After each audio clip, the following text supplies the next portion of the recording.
अश्वत्थामा के दिव्य अस्त्र की चर्चा हम करेंगे आज। यह दिव्य अस्त्र तलवार है जो भगवान शंकर से उन्हें प्राप्त हुए।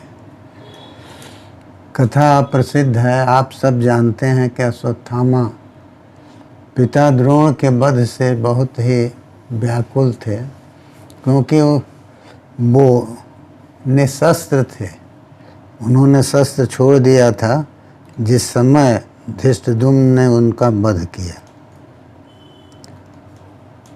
अश्वत्थामा को यही कष्ट था कि आचार्य द्रोण सबके गुरु थे और सबके सामने धृष्टद्युम्न ने जो कुछ किया वह अति ही गर्हित था। वो कहते हैं, न्यस्त शस्त्रो मम पिता धृष्टद्युम्नेन पातिता। हमारे पिता न्यस्त शस्त्र थे, उन्होंने शस्त्र को छोड़ दिया था, तो उसके बाद धृष्टद्युम्न ने उन्हें मारा। वो कहते हैं कि ऐसे ही नहीं, कर्ण को भी जब धरती में उसका रथ चक्र फंस गया उस समय अर्जुन ने उसका वध किया। भीष्म जो शस्त्र छोड़ चुके थे, निरायुध थे, उनको शिखंडी को आगे करके और अर्जुन ने मारा। ये सारी चीज़ें वो गिना इसलिए रहे हैं कि इन लोगों ने नियम को पहले ही तोड़ दिया है, तो हम भी दिन के युद्ध के नियम को या सोते हुए पर प्रहार नहीं करना चाहिए, इस नियम को तोड़ रहे हैं। तो ये हमारी प्रतिक्रिया है, उन्होंने पहले तोड़ दिया। भूरिश्रवा का इसी तरह से बाहुछेदन किया अर्जुन ने। इतना नहीं, दुर्योधन को गदा युद्ध में कमर के नीचे मारा भीम ने। तो ये सब अनीति जो है इसका वर्णन उन्होंने किया। और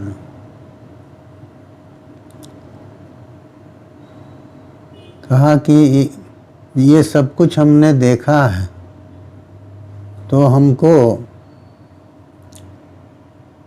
इस अपमान का बदला लेना है। और ये जो अधार्मिक पापी पांचाल हैं, जिन्होंने सेतु को, मर्यादा को तोड़ दिया, उनको हम मर्यादा तोड़ के ही उनका वध करेंगे। पिता को मारने वाले धृष्टद्युम्न को और उनके सहायकों को हम जो भी हमको कष्ट सहना पड़े, जिस जोनि में जाना पड़े, लेकिन उनका हम वध करेंगे। मैं जो आज करने जा रहा हूँ वो गर्हित हो या प्रशंसित हो, लेकिन कोई भी ऐसा पुरुष नहीं होगा जो इस तरह से करेगा, और वो हमारे इस निश्चय को अन्यथा भी नहीं कर सकता। ऐसा कह करके द्रोणपुत्र जो हैं वो एकांत में अश्वों को रथ से जोड़कर और वो चल पड़े शिविर की ओर। तो शिविर की ओर चले जहाँ पांडु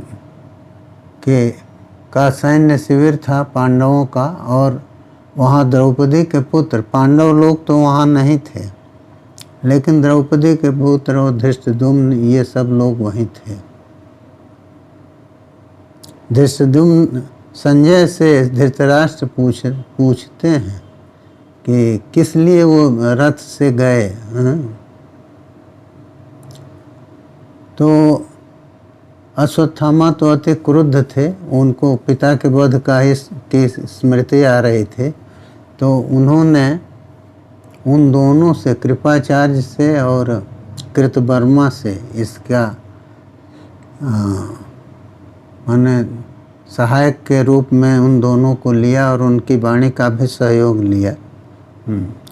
और उन्होंने ये कहा कि जिस तरह से हमारे पिता को न्यस्त शस्त्र होने पर, शस्त्र छोड़ने पर इसने मारा है, उसी तरह से उसको मैं मारूंगा।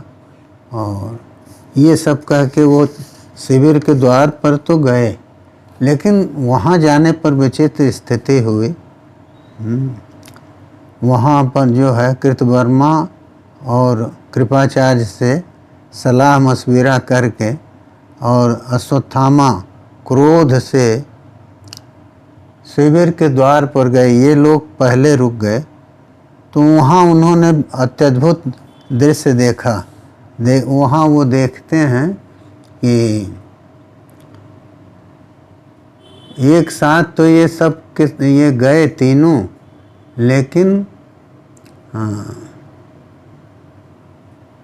कहा कि देखो हमारे ऊपर शंका मत करना, अश्वत्थामा से कहा, लेकिन हम लोग जो हैं यहाँ रुकेंगे। अश्वत्थामा जो है वो क्रोध से फिर शिविर के द्वार पर पहुँचे और उन्होंने देखा कि वहाँ जनार्दन जो हैं भगवान कृष्ण, तो वो वहाँ पर खड़े हुए हैं।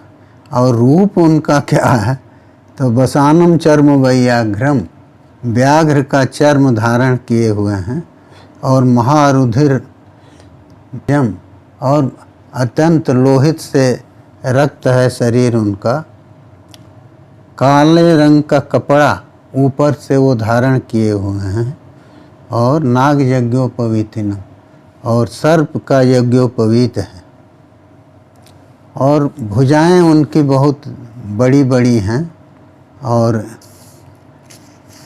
बद्धांगद महासर्पम, और अंगद की जगह महासर्प को लपेटे हुए हैं भुजा में। और दंष्ट्राकराल बदनम व्याधितास्यम भयानकम, इसी तरह से हजारों नेत्रों से देख रहे हैं कि उनके हजारों नेत्र हैं और उनसे जो है अग्नि की लपटें जैसी निकल रही हैं नेत्रों से। उसको देख कर अश्वत्थामा भयभीत होते हैं। हाँ, उस रूप को देख के अश्वत्थामा को लगता है कि इसको तो देख के पर्वत भी विदीर्ण हो जाएंगे।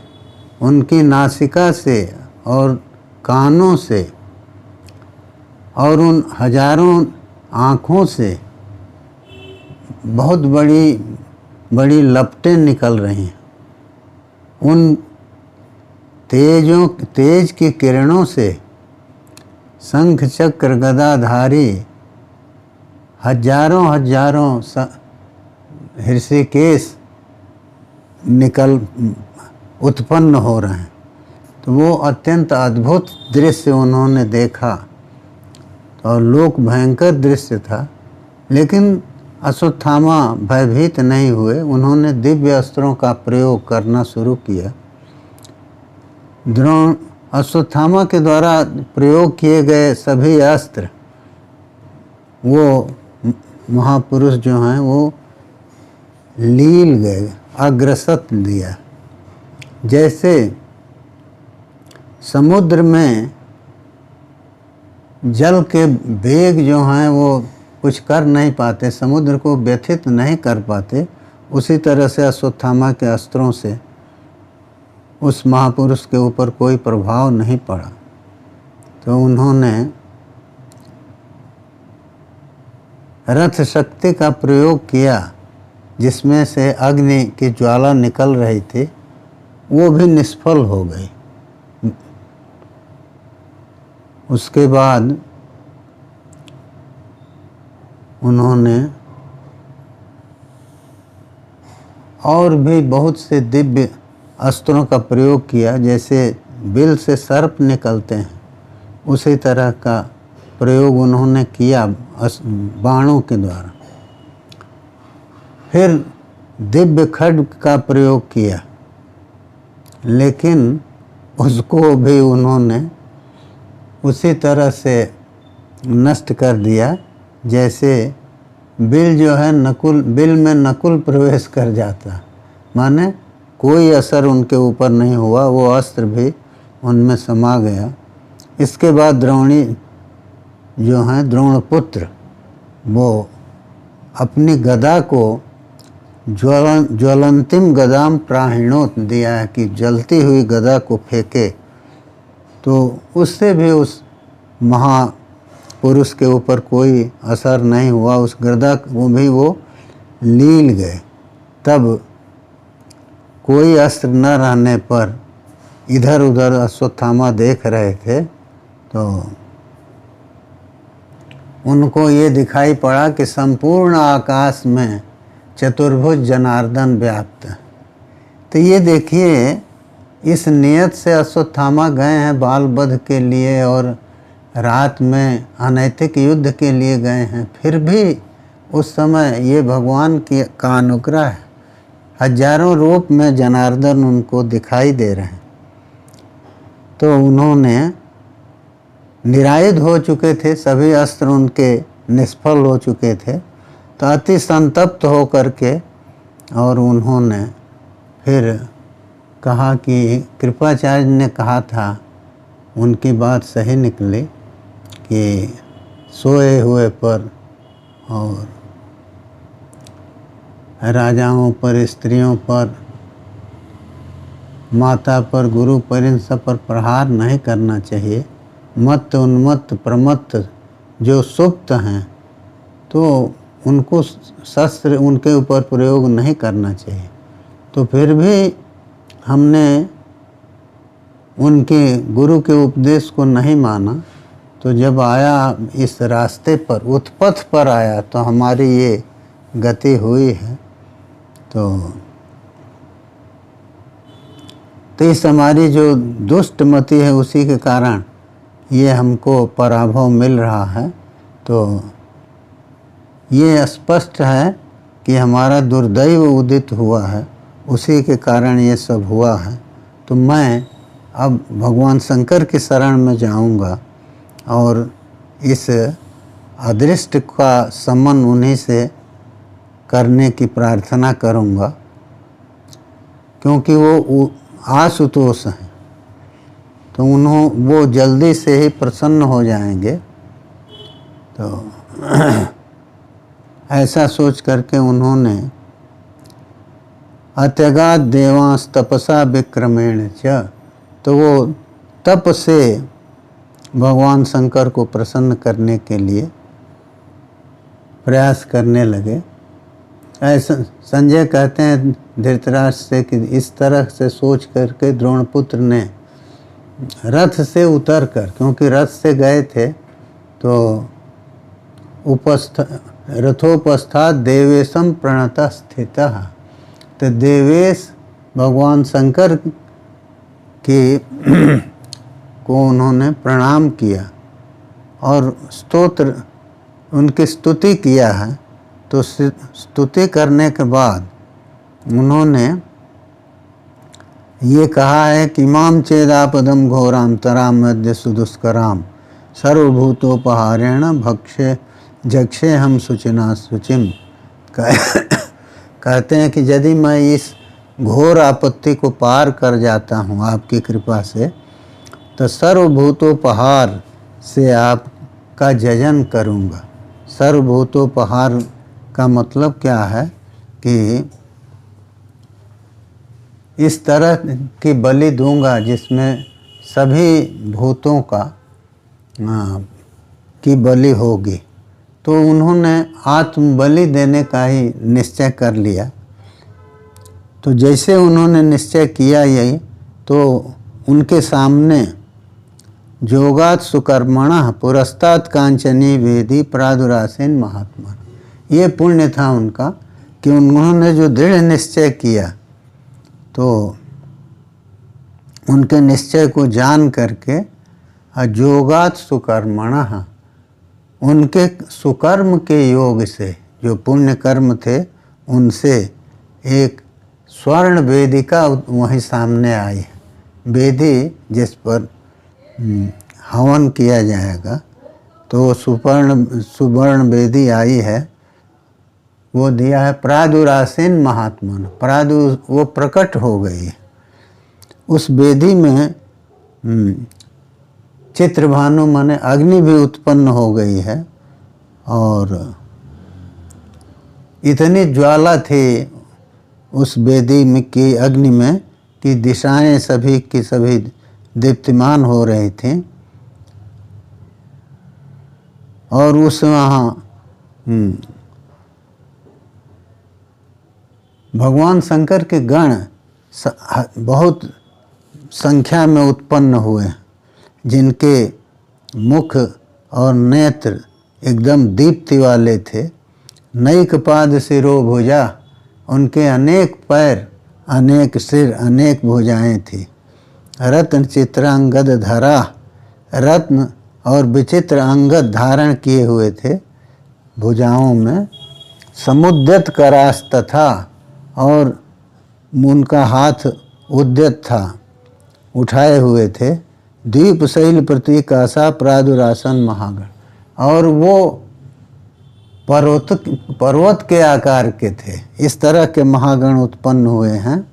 स्वबराहोष्ट रूपाश्च है गोमायु गोमुखा, वो कुत्ते, बराह मन, सुअर और उष्ट रूप ऊंट के रूप में थे, और है घोड़े के रूप में, गोमायु के रूप में, और गौ के मुख में, श्रृगाल और गौ के रूप में भी थे। तो नाना प्रकार के वो व्याघ्र द्वीपी मुखास तथा, तो ये सब इन रूपों में भी, व्याघ्र और हस्ती के मुख में भी, रूप में भी वो थे। काक वक्त्रा प्लव मुखा सुख वक्त्रा तथैव च, कोई महाअजगर वक्त्र के मुँह वाले थे, कोई हंस वक्त्र वाले भी थे। तो इस तरह से वो भगवान शंकर के गण उत्पन्न हुए हैं। तो उनके बाद वो दिया है पाणिकर्णा सहस्राक्षास तथैव च महोदरा, पानी के हाथ के जैसे लंबे लंबे कान थे उनके, और हजारों हजारें आँखें थीं। हाँ, महोदर थे, बहुत विशाल उदर था उनका। निर्मांसा काक वक्त्राश्च सेन वक्त्राश्च भारत, तो काक की तरह मुख वाले थे, कुछ बाज के मुख वाले भी थे, और कुछ ऐसे गण थे जो असिरस थे, उनके सिर नहीं थे। तो इस तरह के गण आए हैं। कुछ ऐसे थे जिनका केस जो है वो ज्वाला ही केस थी, और ज्वलद रोम जिनके जल रहे थे, और वो चतुर्भुज रूप में थे। तो इस तरह के वो गण आए हैं, और ये सभी के सभी नृत्य कर रहे हैं। तो चारों ओर दौड़ रहे हैं, मत महानाग की तरह, मत महान हस्ती की तरह वो निनाद कर रहे हैं। तो ये गण आए हैं, और उनके तो वो सब के सब अश्वत्थामा का उत्साह उनको देख के बढ़ने लगा है। और तो ये सब उस वेदी के साथ, अब सोचिए कितना पुण्य था कि वेदी उत्पन्न हुई, उसमें अग्नि भी आ गई, और भगवान शंकर के गण भी आ गए। तो सिद्धि तो उनको अपने कर्म की दिखाई दे रही थी। ये दिया है कि वो ऐसे गण थे जो तीनों लोक में भी भय उत्पन्न कर सकते थे, लेकिन उनको देखने के बाद भी अश्वत्थामा को भय नहीं हुआ। तो अश्वत्थामा ने धनुष पाणी और बद्ध गोदांगुली त्राण, वो कवच और हाथ में जो है धनुष बाण लेकर के, और अपने को ही उस अग्नि में उपायन रूप में, भेंट रूप में दिया। धनुष जो है वो उनकी समिधा थी, और जो तीक्ष्ण सर थे वही पवित्र थे। हवि जो है वो आत्मा थी, माने उनका शरीर था वही हवि था। और तथा सौम्येन मंत्रेण द्रोणपुत्र प्रतापवान, तो उन्होंने सौम्य मंत्र से, सौम्य मंत्र के द्वारा अपने को उपाहरित किया, अग्नि में अपनी ही बलि दिया। इस तरह का भयानक कर्म करने वाले अश्वत्थामा को देख करके फिर तम रुद्रम रौद्र कर्माणम रौद्र कर्म भीरच्युतम अभिस्तुत्य महात्मानम इत्युवाच कृतांजलि है। कह रहे हैं कि जैसे ही अपने को उपाहरित किया तो तम रुद्रम रौद्र कर्माणम रौद्र कर्म भीरच्युतम अभिस्तुत्य, तो उस रुद्र को, गण तो आ गए थे, तो भगवान शंकर की कृपा से ही उनके गण आए हैं, तो उन्होंने अब फिर रुद्र की स्तुति करना शुरू किया और ये कहा कि हम इस अपने शरीर को आपके लिए उपहार में दे रहा, मैं दे रहा हूँ। प्रतिगृह्णस्व माम बलिम, आप मुझे ही बलि रूप में स्वीकार करें। भवद भक्त्या महादेव परमेण समाधिना अस्यामापद विश्वात्मन उपाकुर्म तवाग्रतः। कहे कि अब मैं अत्यंत समाहित होकर के और अपने को ही उपायन कर रहा हूँ, अपने को ही बलि के रूप में दे रहा हूँ। तुम आप जो हैं वो आप में ही सभी भूत हैं और सभी भूतों में आप हैं, तो सभी गुण जो हैं वो आप में ही रहते हैं, माने माया आप में ही है और उस त्रिगुणात्मिका माया से ही सारी सृष्टि होनी है। तो आप सभी भूतों के आश्रय हैं, तो आप इस एक तुच्छ बलि जो हमारे शरीर के है इसको भी स्वीकार करें। प्रतिगृहाण माम देव जद्य शक्या परे माया। कहा कि जब हमारे दुश्मन जो हैं हमारे लिए अशक्य हैं, हम उनसे लड़ नहीं सकते, तो अब ये शरीर रख के क्या करेंगे, आप ही हमारी बलि स्वीकार करें। ऐसा करके अश्वत्थामा ने उस वेदी में प्रवेश कर दिया और माने वेदी में अग्नि के भीतर प्रवेश कर गए। बाहें उनकी, भुजाएं उनकी ऊपर थीं और एकदम निश्चेष्ट हो गए। तो इस तरह की हवि को देख करके, क्योंकि अग्नि में तो हवि दी जाती है ना, तब भगवान महादेव शंकर जो हैं वो साक्षात उपस्थित हुए और हंसते हुए बोले कि सत्य, आर्जव, त्याग, तप, नियम, क्षमा, भक्ति और धृति से और बुद्धि से तुमने जो ये किया है, जथावद हम आराध्य, जिस तरह से तुमने हमारी आराधना किया है उससे मैं बहुत प्रसन्न हूँ।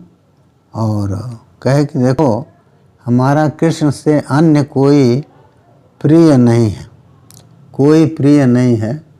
तो कुरोता तात सम्मानम त्वाम च जिज्ञासता मया। कहे कि हमने ये सब कुछ जो किया वो कृष्ण के सम्मान की रक्षा के लिए और तुम्हारी परीक्षा के लिए ही किया। माने हम पहले नहीं आए या तुम्हारी सहायता नहीं किए, तो उसमें ये कारण था।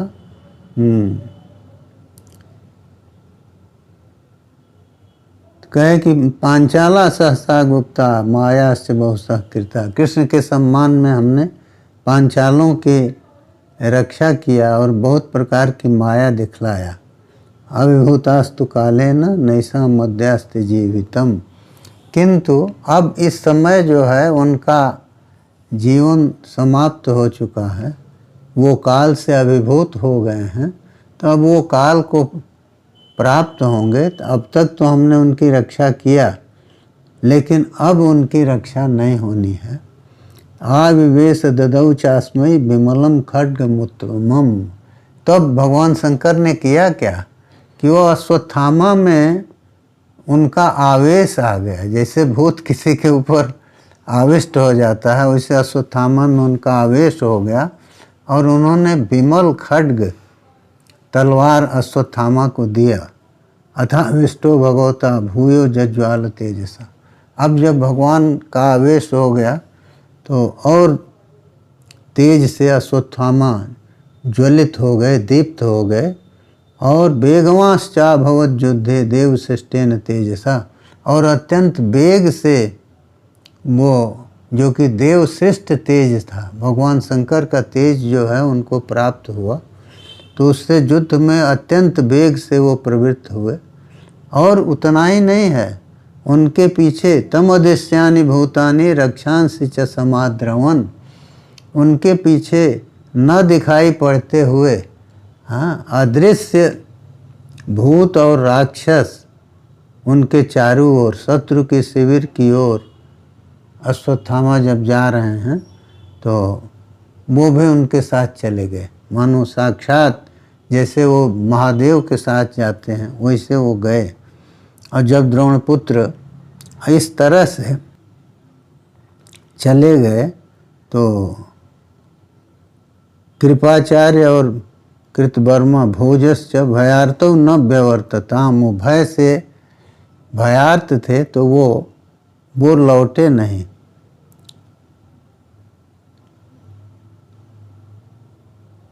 तो अब वो लोग आगे भी नहीं गए, वहीं द्वार पर रह गए और ये समझ लिए कि अश्वत्थामा तो इस समय अजेय हैं, असह्य हैं। और ये कहा कि वो वहीं रुके रहे। तो धृतराष्ट्र पूछते हैं संजय से कि ये बताओ कि जब वो शिविर में चले गए तो कृपाचार्य और कृतवर्मा ये शिविर के द्वार पर रहे, तो अश्वत्थामा तो उन दोनों को देख करके संजय ने कहा कि वो वहीं रुक गए। तो अश्वत्थामा ने देखा कि ये शिविर के द्वार पर हैं तो वो भी निश्चिंत हो गए कि उधर से किसी को आने नहीं देंगे। और वो प्रसन्न मन से ये वचन बोले, यत्तो भवन्तौ पर्याप्तौ सर्व क्षत्रस्य नाशने, आप लोग सभी क्षत्रियों के नाशन को नष्ट करने में पर्याप्त हैं। तो फिर ये जो बचे हुए लोग हैं युद्ध से और जो सो रहे हैं, इनको नष्ट करने में आप सक्षम नहीं है तो कोई कहने की बात नहीं है। तो इसलिए मैं शिविर में जा रहा हूँ और काल की तरह वहाँ घूमूंगा, जैसे कि कोई भी वहाँ वाम जीवन मुच्चेत मानवः, तो वहाँ पर कोई भी जीवित मनुष्य न बचे। इस तरह का आपको करना, माने हम तो वहाँ काल की तरफ चरण करेंगे, लेकिन अगर कोई निकल के भगा तो इधर आप लोग उसको मार देंगे। तो इत्युक्त्वा प्राविशत द्रौणी पार्थानाम शिविरम महत्, ऐसा कह के द्रौणी जो हैं वो पांडवों के शिविर में प्रवेश किए। और वो द्वार से नहीं गए, अद्वारेणाभ्यवस्कंद्य विहाय भयमात्मन, बिना द्वार के ही वो चले गए और भय को छोड़ करके, और उसमें घुसे हैं। और वो उद्देश्यज्ञ थे, माने जान रहे थे कि कहाँ कौन है, कहाँ कौन सो रहा है। तो धृष्टद्युम्न के निलय में वो गए जहाँ धृष्टद्युम्न थे।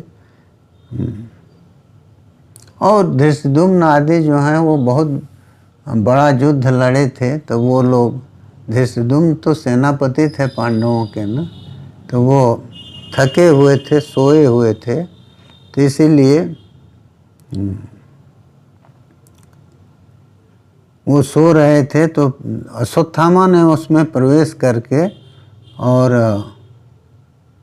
देखा कि पांचाल्य जो धृष्टद्युम्न हैं वो सो रहे हैं। तो उन्होंने एकदम निश्चिंत सो रहे थे, तो इन्होंने पहले जगाया। कैसे जगाया? तो पादेन शयनस्थम महीपते, पलंग पर सो रहे हैं तो सैनस्थ उन धृष्टद्युम्न को पैर से मार के जगाया और संबुद्ध चरण स्पर्शाद उत्थाय रण दुर्मद।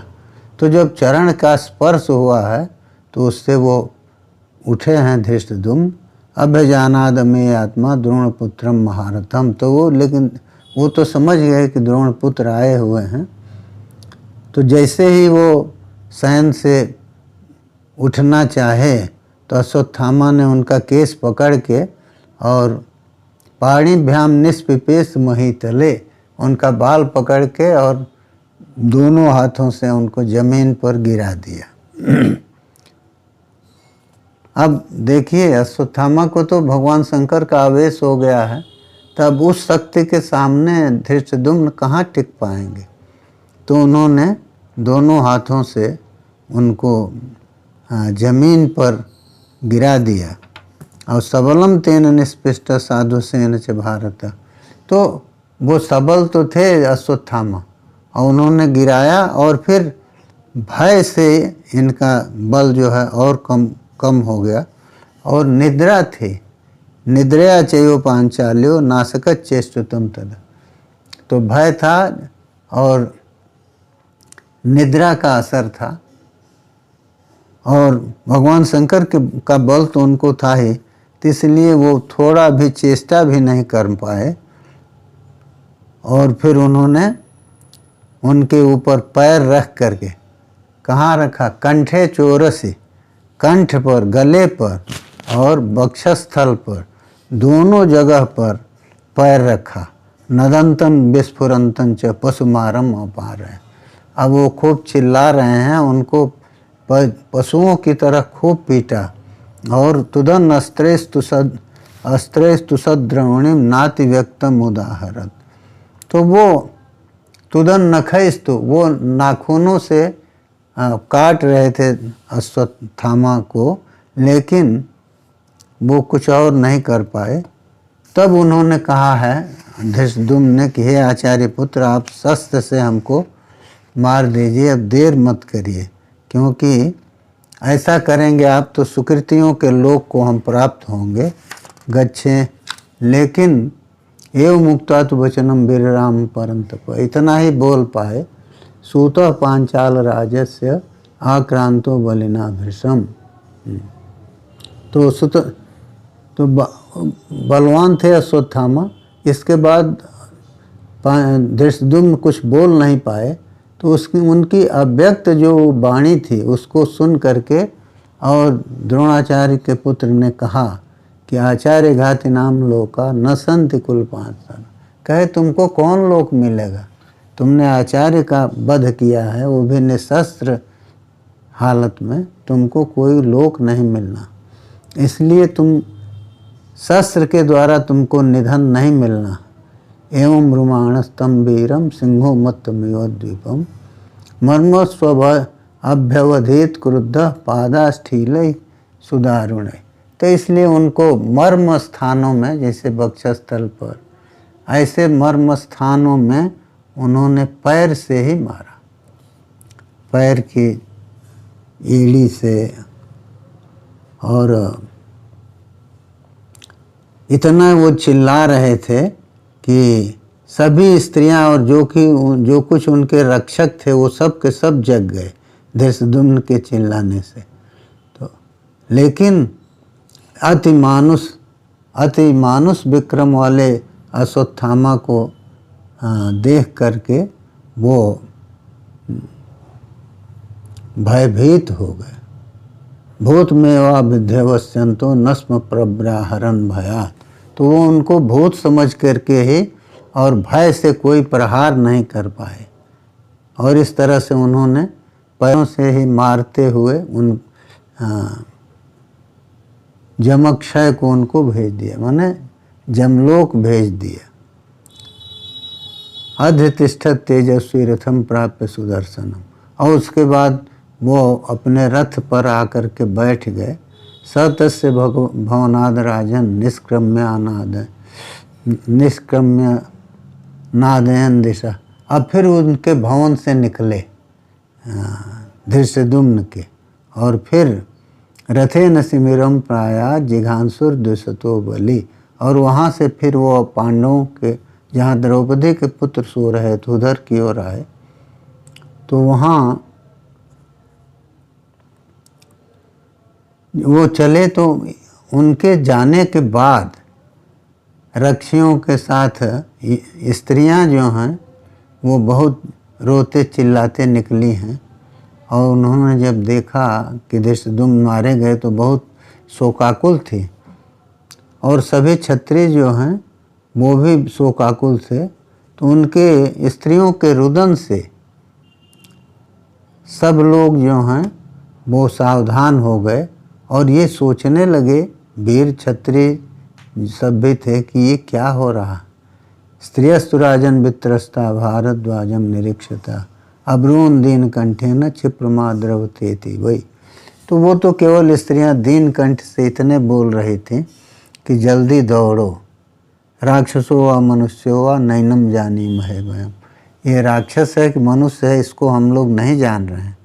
हत्वा पंचाल राजानम रथ मारुह्य तिष्ठति, इसने पंचाल राज को मार करके और अभी भी ये रथ पर चढ़ के बैठा हुआ। तब योद्धा लोग आए और उनको घेर लिए, लेकिन सबको रुद्रास्त्र से द्रोणी ने, द्रोणपुत्र अश्वत्थामा ने सबको मार दिया। और फिर वहीं धृष्टद्युम्न को मारने के बाद उनके जो अनुयायी थे उनको भी मारा। और फिर उन्होंने देखा कि उत्तमौजा सो रहा है, तो उसके बाद उसको भी पैर से कंठ और हृदय पर दबा करके तथैव मारयामास, उसी तरह से मार दिया जैसे धृष्टद्युम्न को मारा था। युधामन्यु आए हैं तो उनको भी, वो भी समझ रहे हैं कि कोई राक्षस है। तो गदा मुद्दम में वेगे न हृदय द्रोणी मता गया। तो उसने तो युधामन्यु ने गदा का बहुत जोर से प्रहार किया इसके ऊपर, लेकिन अश्वत्थामा उसको भी रथ से उतर करके और छितौ चैनम अपाते, तो उसको भी भूमि पर गिरा दिया। और फिर उसी तरह से मारा जिस तरह से उन्होंने धृष्टद्युम्न को और उत्तमौजा को मारा था। तथा स वीरो हत्वा तम ततोन्यान समुपाद्रवत संसुप्तानेव राजेंद्र तत्र तत्र महारथान। तो उनको मारने के बाद और भी जो सोते हुए महारथी थे उनको उन्होंने मारा। फिर तलवार से ही दे रहे हैं कि ततो निस्त्रिंस मादाय जघान अन्यान पृथक पृथक।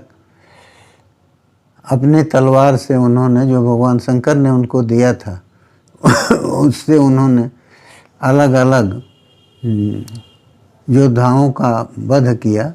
और फिर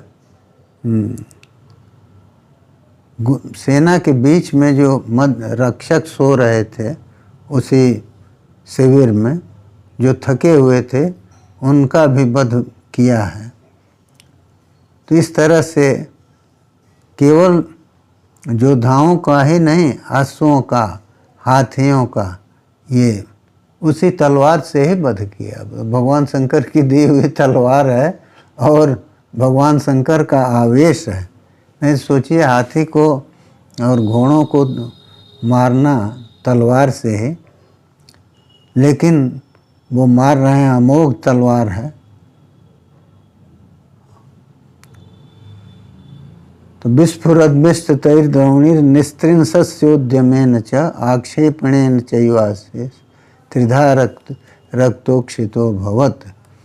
तो कहते हैं कि अश्वत्थामा के ऊपर तो सब रक्त आ रहा था। अरे तलवार से काटे हाथी घोड़ा सब मनुष्यों को, तो फिर उठाते हैं तो उनके ऊपर वो रक्त गिर रहा है।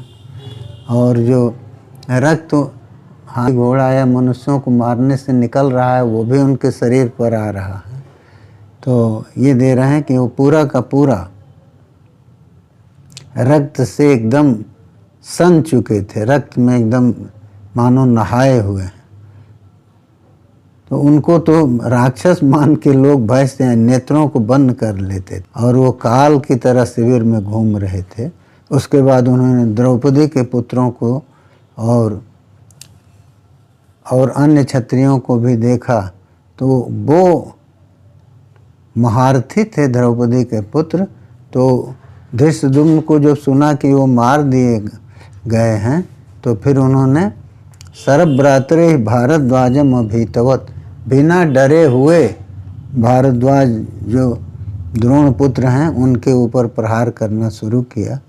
तो उस निनाद से और लोग भी जगे और शिखंडी भी जगा वहीं था, और वो भी द्रोण पुत्र को बाणों की वर्षा से एकदम उसी के भीतर रोकने लगा। तो उन सब बाण वृष्टियों की परवाह न करके और उनको मारने की इच्छा से अत्यंत क्रोध में आए अश्वत्थामा ने पिता के वध का स्मरण करते हुए रथ से उतर करके और बहुत तेज़ी में दौड़ करके वो गए हैं कहाँ, कैसे चर्म और असी वही तलवार जो है उसी से वध किया, चर्म से उनके प्रहारों को रोकते हुए। और जो दिव्य विमल खड्ग था जो इसको भगवान शंकर ने दिया था, उसी खड्ग से उन्होंने मारा द्रौपदी के पुत्रों को। ततः संदर शार्दूल प्रतिबिंध्यम महाहवे कुक्ष देशे वधिद राजन सहतो नेपतन। तो उसके बाद उन्होंने प्रतिबिंध्य को, जो द्रौपदी के पुत्र थे, तो उनको कह रहे हैं कि मारा, और फिर कुक्ष देश में पेट में मारा और वो गिर गए जमीन पर। प्रासेन विद्वा द्रोणिम तु सुत सोम प्रतापवान पुनश्चासिम समुद्यम्य द्रोणपुत्रम उपाद्रवत। तो इस तरह से ये युद्ध चलता रहा। तो ये लोग तो लड़े, अस्त्र से मारे गए, तो इनका तो इतना पुण्य प्रकर्ष था कि भगवान शंकर की दी हुई तलवार से द्रौपदी के पुत्रों को मृत्यु प्राप्त हुई। लेकिन धृष्टद्युम्न को तो उन्होंने पैरों से ही मारा और उत्तमौजा को मारा, युधामन्यु को मारा उसी तरह से कि इनको वीर गति भी न मिल सके। तो इसलिए इतना काल का नर्तन किया है कि जितने योद्धा जगे वहाँ, तो उन सबको जो है जो शतशः सहस्रशः जो योद्धा जगे थे, तो उनमें कह रहे हैं कि किसी के पैरों को काट दिया और किसी को जो है पेट के बीच से 2 भागों में कर दिया। इस तरह से भयंकर वहाँ हाहाकार मचा हुआ था। और केवल मनुष्य ही नहीं, हाथी घोड़े सभी जो हैं उन अश्वत्थामा के मारने से वो युद्ध भूमि शिविर पूरा का पूरा युद्ध भूमि बन गया था और किसी को कुछ पता नहीं चल रहा है। सब लोग यही चिल्ला रहे हैं कि क्या है, यह मनुष्य कौन है, का शब्द किं कृतम, और किसने क्या किया, एवं तेषाम तथा द्रोणिर अंतकः समुपद्य। तो इस तरह से उन्होंने मृत्युलोक को सभी योद्धाओं को भेजा और फिर जो लोग शस्त्र विष से भयभीत होकर के और भाग रहे थे, निद्रांधा नष्ट संज्ञाश्च तत्र तत्र निलीरे, वो लोग कोशिश किए जहाँ तहाँ जाके छिप गए। उरुस्तंभ गृहीताश्च कस्मलाभिज तौजसः विनदंतो भीषम त्रस्ता समासीदन परस्परम। तो इस तरह से वो अत्यंत भयभीत होकर के और छिप गए। उनके सामने जब कोई नहीं दिख रहा था, तब फिर रथ पर आकर के और अश्वत्थामा बैठ गए और फिर उन्होंने घोर गर्जना किया। और जो दिखाई पड़े उनको भी उन्होंने जमलोक को भेजा, और फिर जो भी दिखाई पड़ा, जो भी दूर दिखाई पड़ा उसको भी मारे, और जो उनकी ओर दौड़ रहे थे उनको भी मारे। तो इस तरह से उन्होंने किसी को भी छोड़ा नहीं जो उनको दिखाई पड़ा। और फिर वो सब के सब जब विभिन्न दिशाओं में भाग गए तब उसमें अश्वत्थामा जो है लौटने लगे। अब वहाँ कोई अपने पुत्रों के लिए रो रहा है, कोई भाग रहा है इस तरह, और कोई लोग अपना गोत्र और नाम सुना करके और बचने का प्रयास कर रहे हैं। तो लेकिन बचना किसको था? हाँ, वहाँ तो द्रोणाचार्य के पुत्र ने जिनको भी देखा उनको मारने का ही उनका निश्चय था। इसीलिए जो भी क्षत्रिय शिविर से निकलते थे तो उनको कृतवर्मा और कृपाचार्य, ये दोनों जो हैं ये द्वार देश पर मार देते थे।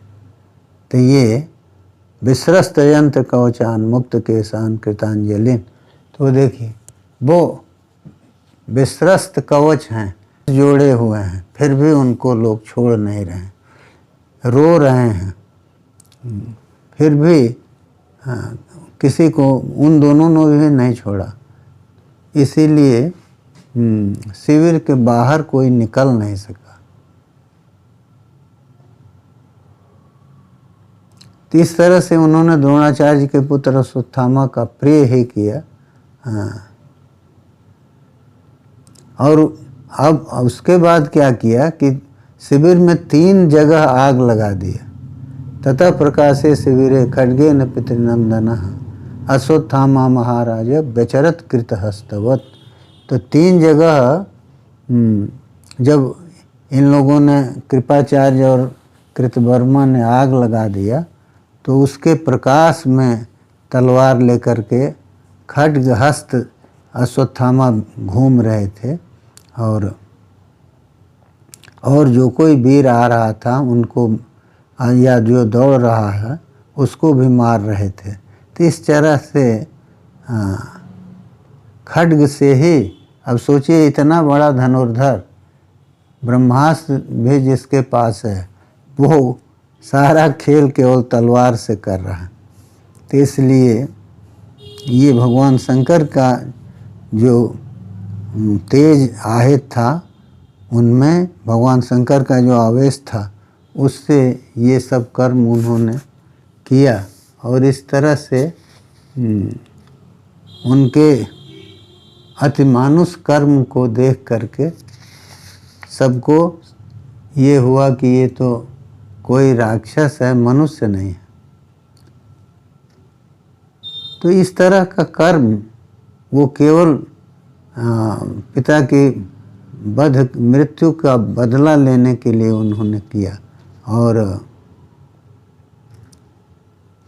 उनको भय नहीं था, क्योंकि वहाँ तो भगवान शंकर के गण जो अदृश्य रूप में राक्षस तो इतने आए हुए थे जो कि उनका साथ दे रहे थे। तो इसीलिए वो रात भर तो ये क्रंदन किए, ऐसा कर्म किए, लेकिन जब सवेरा होने लगा तो वो दुर्ग से निकलने लगे। हाँ, और फिर जैसे युग के अंत में सभी भूतों को भस्म करने के बाद अग्नि शांत हो जाते हैं, तो उसी तरह से अपनी प्रतिज्ञा के अनुसार उस कर्म को करके, और द्रोण के पुत्र जो हैं वो पिता का बदला लेकर के शांत हो गए। तो ये तथैव हत्वा निस्तब्धे निश्चक्राम नरसभा। और जब शिविर निःशब्द हो गया, माने अब कहीं रोने की भी आवाज़ नहीं सुनाई दे रही, तब वहाँ से वो निकले और आक्षख्यव कर्म तत्सर्वम हृष्ट संघर्षयन विभु। हाँ, और आ करके उन्होंने प्रसन्न हो करके कृपाचार्य और कृतवर्मा को अपने कर्म को सुनाया कि हमने पांचालों को, सृंजयों को, सबको मार दिया और बड़ा वहाँ हाहाकार मचा हुआ था। एवं विधाय सा रात्रि सोमका नाम जनक्षय प्रसुप्ता नाम तो इस तरह से वो रात जो है वो बीती है। और जब सवेरा हुआ तो ये निकल आए, लेकिन इसी के उसमें जो है अर्जुन ने इनको पकड़ के और बांध के रथ पर वो द्रौपदी के सामने वो ले आए हैं। वो आगे की कथा है, उसकी चर्चा फिर करेंगे। अब आज इतना ही पर विराम लेंगे।